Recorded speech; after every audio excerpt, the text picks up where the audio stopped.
This is the new Maserati GT2 Stradale. The first part of that name comes from this, the GT2 race car I drove last year. And the second part, well, that means street or road in Italian. So, with this Italian road racer, I thought we should trace the route of an incredible Italian road race, but one you might not have heard about before. The Mugello road circuit, older than the Mille Miglia and faster than the Targa Florio.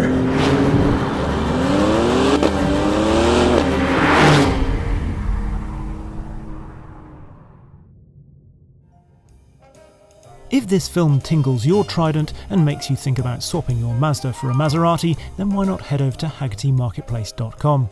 You can auction for free and keep 100% of the sale price. To find out more, just click on the ingenious little link in the titivating description down below. Now, ancestry. A mid-engine Maserati is quite an unusual thing, but the Modenese company's first mid-engine road car actually appeared over 50 years ago. Designed by Giugiaro with an incredibly low drag coefficient of just 0.3 and a stainless steel roof, this is the fabulous Maserati Bora. Just 564 of these frankly gorgeous cars were built between 1971 and 1978. It has 2 seats and packs over 300 brake horsepower and 325 pounds-feet of torque. It came with 2 engines, so back there is a V8, a Hemi V8 in fact. The early cars had 4.7 litre engines, or 4.9 if you were in America, and then later in Europe they got 4.9 litre engines as well. This is a later car, a very late car, because this wasn't built in the 70s, this one was built in the 90s. While Alejandro de Tomaso was in charge of Maserati, he decided that the company should have examples of its back catalogue. But rather than spend money on buying back a Bora, they managed to build a brand new one from the spares they had in the factory. This is that car. Today it belongs to the Umberto Panini collection, and they very kindly let me have a go. It's just come back from Maserati Classiche, and I've been allowed to put a few more kilometres on it. Say a few more, I mean it's probably about 10% of its overall, because this has done just 200 kilometres in its life. Hence, we're only taking it on a very local drive amongst local traffic.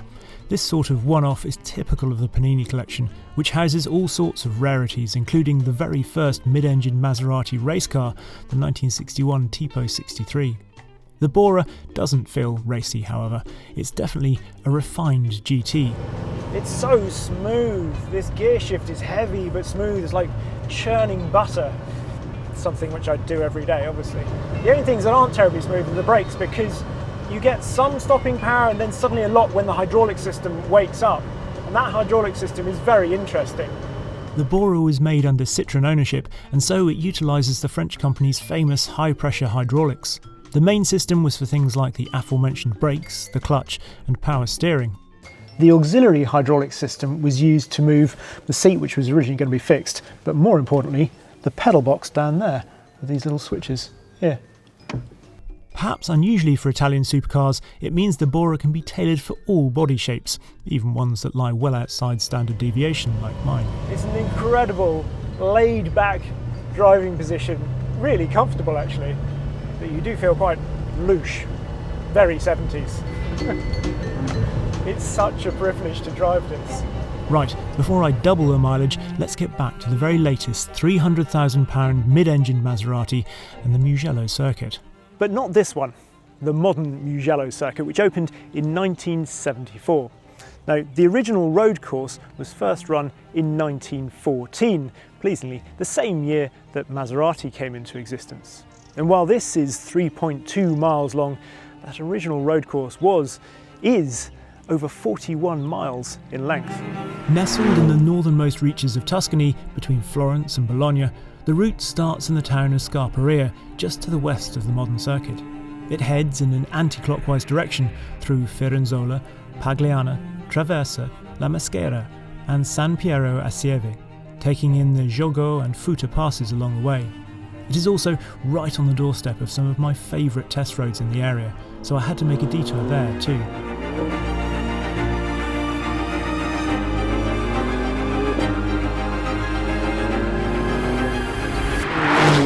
is beautiful this time of year as well. All the spring flowers are out. We've got irises in the banks, wild irises, sort of purple colour, orchids as well I've seen, and then all the yellow of the buttercups. I mentioned that this Mugello circuit was first used in 1914, when in fact it was really just a sort of dirt track and it was a sort of regularity race, although that sort of caused problems because when people got to the finish line, in order to finish at the exact time, some of them were waiting, and apparently the person that got the biggest cheer was the person that just came absolutely hammering across the line flat out and sort of skidded to a stop. But anyway, 1914, as I mentioned, also the first year that Maserati came into existence, and this is one of 914 cars, 1914. So does this warrant sharing a name with the race car, the GT2? In some ways, yes, because as soon as you get into this, there are definite cues from that race car. This new interior here, I think, really lifts it actually, with this panel for the settings down here, the big dial there, and the gearbox, drive, reverse, manual, all that sort of thing. That certainly lifts what is otherwise, I think, quite a sort of bit of a dull interior, to be honest, for a supercar. The other thing is, we'll come back to the aero in a bit, but I love the fact that regardless of whether you can feel the aero, certainly on the road, you can see it. This really is quite a different looking car compared to the standard one. It's not just little tweaks, it's pretty extreme compared to the smooth look of the MC20, and I love that you can see that from the driver's seat. You've got these amazing vents on the arches. Apparently they're actually optional, but you've got to have them really. And then you look in the wing mirrors and it's dominated by the big intake just ahead of those rear arches, and the sort of droops on the rear wing as well. If you want, you can ramp up the pit lane vibe even more with angular carbon bucket seats, some harnesses and a fire extinguisher system. But as we'll discover, I think the more restrained spec probably suits it better. The matte paint on this car, by the way, is one of 8 special Fluorescere colours. I'd describe it as rose gold or bronze or maybe even fake tan, but Maserati went with these slightly curious powder nude texturised. The first thing you notice from a driving perspective with this is the steering. It is so lovely. It's hydraulically power assisted steering like the MC20, but obviously recalibrated for this. The suspension has gone up 10% in terms of the spring weights in it, but the geometry as well has been changed. Some of these roads are pretty narrow, sort of barely with a white line down the middle, but one of the lovely things about the steering is that it gives you an innate confidence in how you can place the car. So this is pretty big, this car actually. It certainly feels wide, but along with, I suppose, those front arches which you can see, but more I think because you have such confidence in the steering. It's got lovely weighting around the straight ahead, so it's easy to thread it down a road and know exactly where it is at all times, because it keeps up that lovely weighting, that sense of connection. There's also rose jointing in the suspension for greater precision, and this car also has Michelin Cup 2R tyres, which are second cousin to a set of slicks, adding an extra 10% to the car's lateral grip on their own when they're warm. It has that kind of race car setup feel, but not the stress that you might think would come with it. It feels instantly more agile, but not hyperactive somehow. It feels alert, but like it's had 2 coffees rather than tipping over the edge with 3 or 4. Talking of which, I wanted to make a quick stop to a factory on the route. This is La Marzocco, founded in Florence in 1927 by Giuseppe and Bruno Bambi, and purveyor of perhaps the most famous coffee machines in the world. La Marzocco's big innovation came in 1939. Prior to that, all coffee machines had looked like this, with a vertical boiler. They went to a horizontal boiler, which is why coffee bars look like they do all over the world, with the ability to have more group heads in a line. Later on, they also came up with the dual boiler, and that allowed greater temperature regulation, and therefore better tasting coffee all the time. It's a fascinating place, whether you obsess over the brew time of your latest carbonic maceration processed pink bourbon, or just want to see a coffee machine with handlebars.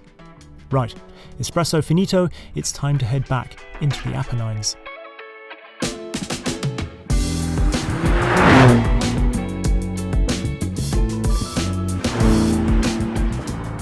this road route that we're on, it's not as bumpy and sort of gnarly as the Targa Florio route in Sicily, far from it, but there is definitely a fair bit of subsidence in places and some big sort of lumps and bumps and sort of cracks in the road surface. And despite this being an aggressive car in some respects, it rides really well. It's low, so you have to be careful, in fact weirdly over sort of speed bumps and towns and things, of catching the underneath of it, but it deals with bumps so well, soaks them up. This has got forged centre-lock wheels on it. They say 5 kilos there or thereabouts per corner, so that obviously helps as well. But even if you lock this down into its stiffest mode, it still doesn't thump or threaten to spit you off the road over pretty big impacts. It's so impressive. And when it's in its more comfortable mode, you don't feel beaten up by it at all. You can genuinely think this would be pleasant, enjoyable to take on a long journey. You can also swipe across on the screen. I'll try and do that. It's not the most reactive little screen in the middle of that switch, but you can also then tune the suspension between soft, mid, as they call it, and hard. But actually, I think when you're driving quickly, even when you're not, having it in the hard setting, perhaps surprisingly, is fine. It just gives you a bit more feedback. The soft setting is still necessary at times, but soft doesn't mean sloppy. In short, it's a beautifully calibrated and quite nuanced damper setup. The other thing that rotary switch adjusts is the driving mode. You've got 3 sort of standard modes, I suppose. So wet, GT, then sport, which turns everything red. And then if you have the performance pack, you get Corsa as well. So you have to hold the dial down like that. And then you get 4 sort of sub-categories of settings within Corsa. It gives you the option to fine-tune the electronics, they say, like the race car, with less and less stability and traction control. On the traction side, the Corsa modes also tune the E limited slip diff. So essentially, as you go up through the modes, the E limited slip diff becomes more and more like a mechanical limited slip diff with fixed ramp angles and fixed locking. One thing I'm slightly less sure about on this is the braking. So we've got big carbon ceramic brakes, ultimate stopping power is there. And in fact, they've increased the cooling available on the brakes. Well, they've doubled it. So it's 100% better than on the MC20. But just that initial pedal feel isn't quite there. It's almost as though that old feeling of carbon ceramic brakes when they could be quite unnerving and feel quite long when they were cold. It's almost as though they've done too good a job on the cooling with these. You can actually trim the ABS as well down to just 30% in the most extreme Corsa mode, but even then, when you really lean on it, you can still trigger the hazards, which I just don't get. I find that really annoying, particularly on circuit. I do actually remember a slightly softer brake pedal than you might have expected in the GT2 race car, so perhaps it's a conscious setup decision on the part of a test driver. It definitely makes you think about the car's weight though, which, if you wring it dry and spec the lightest options like those bucket seats, is a claimed 1395 kilos or 3,075 pounds, split 40-60 front rear. Not that light for a carbon tub non-hybrid supercar, but if true, that means this is probably on a par with the Bora on a set of scales. And talking of the old car, I sort of wish they'd revived the name Bora for this car. GT2 Stradale's all right, but Bora is the name of a strong wind, specifically one that comes off the mountains down to the sea. And clearly this car, well, it's all about channeling the air, isn't it? there are more scoops than an ice cream shop run by a tabloid newspaper, and while some are to do with cooling, most are about downforce.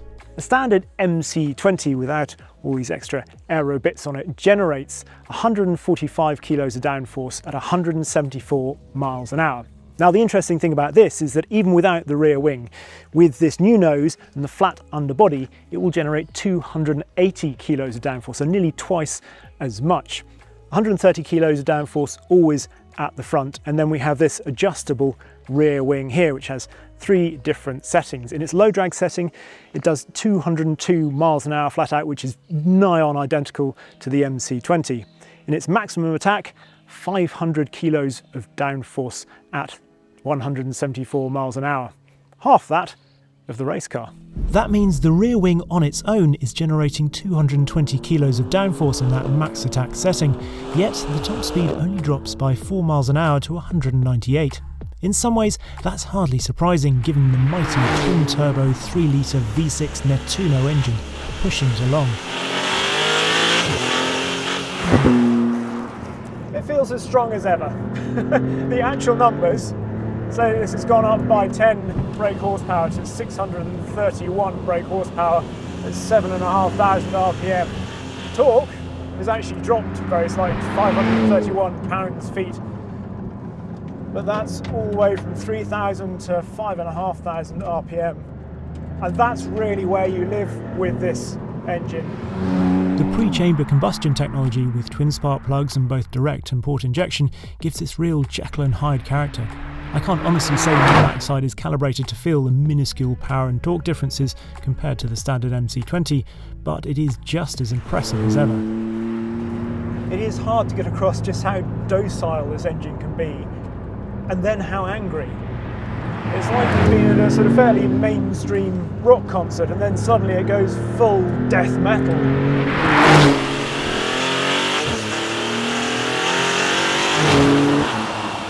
The gearbox is an 8-speed DCT like the MC20, but they've given it real sort of thumps actually, quite surprisingly so. The shifts are quick, but really do match the theatrically large carbon paddles for drama. You can see the jolts that go through it, and it's a strange thing. I don't mind it. It's not great for track driving, to be honest. You want the shifts to be as smooth as possible so they don't upset the car, but it adds a bit of character where sometimes DCTs can feel a little bit anodyne. The grip this has is extraordinary. The flip side to that is that it doesn't feel playful. It's not a car that you're tweaking into oversteer, casually sliding out of hairpins. It's still engaging because of the feel through the steering, but you revel in the grip rather than flirt with the limits. Heading back down past various villas towards the huge Lago di Bilancino and the start-finish line just beyond, I imagined Alfieri Maserati doing the same in 1922 on his way to victory. Or perhaps the local chap to whom there is now a statue just off a busy roundabout on the SP 503. This fine fellow is Emilio Materassi, bus driver, wine and twine seller and racing driver, who won 3 editions of the Mugello Grand Prix in the 1920s. He also won the Targa Florio. He had an incredible car, an Itala Special, which had half a Hispano-Suiza aircraft engine. He chopped the V8 in half, so it was an inline 4. It weighed over 2 tons, apparently, which is pretty incredible. He was also connected to Maserati because he drove the Tipo 26, so the very first car to wear the Trident badge, and he put it on pole for the 1926 Italian Grand Prix. It's one of the very early successes for the brand. However, he's sometimes credited with perhaps more connections than he actually had because, well, Ernesto Maserati, who drove a lot at that time, and Emilio Materassi, Materassi, you can see how things could get confusing when written down.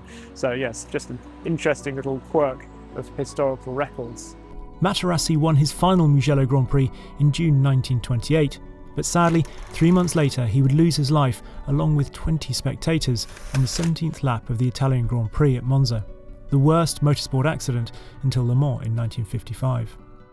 The Mugello Grand Prix seemed to have its final hurrah a year later in 1929, but then all 41 miles of it made a comeback in the 1960s when it was part of the World Sports Car Championship in 1965, 6 and 7. With Ferrari 250 LMs, Porsche 910s and Alfa T33s filling these hills with glorious sounds. What must it have been like to drive on this circuit, particularly in the 60s? Those amazing cars that you saw on the Targa Florio as well. An average lap of 134 kilometers an hour. Hundreds of thousands of people lining the route. corner after corner.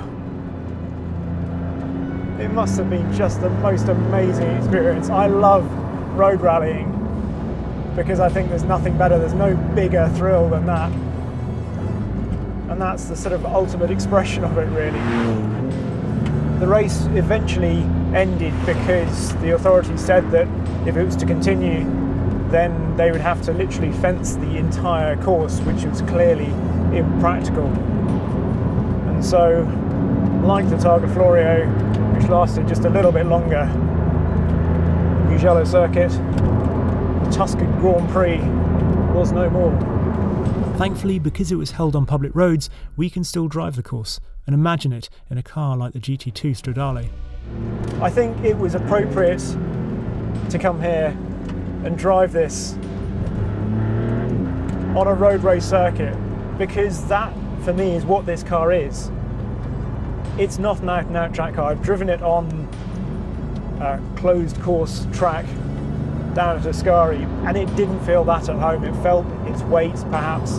You had to be super smooth with it. It feels at home on the road.